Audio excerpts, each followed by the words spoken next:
Blasphémer, c'est un droit fondamental. Non, faux. Il ne faut pas qu'il y ait un droit au blasphème parce que ça n'a pas de sens dans le droit français. Aucune de croyance n'a le droit d'être soustraite à la critique. La religion doit rester une affaire personnelle. Oui. Non. Alors Thomas Durand, alias Assermandax sur les réseaux, depuis 10 ans j'anime La Tronche en Biais, une chaîne YouTube qui parle d'esprit critique, qui s'interroge sur pourquoi on croit les choses qu'on croit. La religion est discriminante. Oui. La religion se nourrit de notre culpabilité.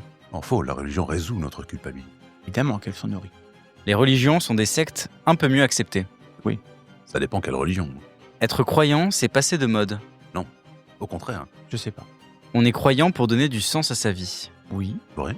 Religion et science sont ennemis. Non, mais il y en a une qui aime beaucoup draguer l'autre. Je pourrais être ami avec la personne en face de moi. Oui, bien Je sûr. sais pas encore. Pas de Ah, raison de pas Bon. l'être.